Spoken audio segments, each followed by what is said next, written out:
This is a statement in Isaiah basically saying the world is falling apart. Staring back at Israel, saying judgment is turned away backward and justice stands afar off. For truth is fallen in the street and equity cannot enter. What's a God to do? And he saw that there was no man, and he wondered that there was no intercessor. An intercessor basically means one who fills the gap. If you have a walled city and there is a hole in the walled city, just this little part that is like broken down, it's like a pile of rubble, and actually you can sneak through it. You know, there's a vulnerability in a time of war. If you have an enemy, what's an enemy looking for? The gate, to try and scale the gate? They're looking for breaches or holes in the wall. They're not stupid. They're not going to waste their time going through the front door when they can go through a side little broken down breach. So the enemy, by his very nature, is constantly watching the integrity of the wall. He's looking for holes. We have massive holes in our life that give the enemy access to do with our life what he sees fit to do. We can say, that's horrible, I'm a Christian. Yeah, you're a Christian with breaches. You are not supposed to be a Christian with breaches.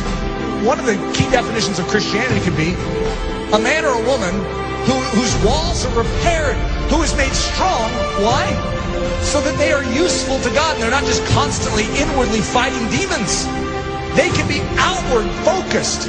God says to Israel, I will bless you so that you can become a blessing to the nations. God's pattern is to make you strong so that you're useful. There is a hedge that is supposed to be built up around your life, and it very likely isn't. You need a strong man. You need someone who can step in and fight off that enemy to make you strong so that you can start focusing outward instead of on your own issues. Most of us as Christians, the church is so weak because we have literally less than 1% of our time that is able to focus outward because we are so caught up in our issues and our difficulties. Even the healthiest among us, we have issues. We have difficulties, whether it's relational, whether it's financial, whether it's health, we have issues.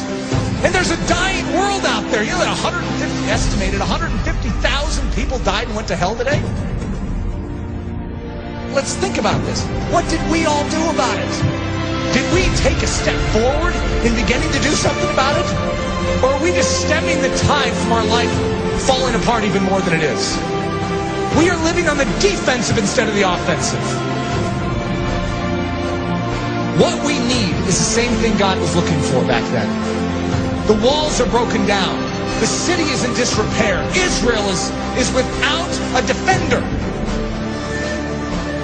Where's the intercessor? You know who Jesus Christ was?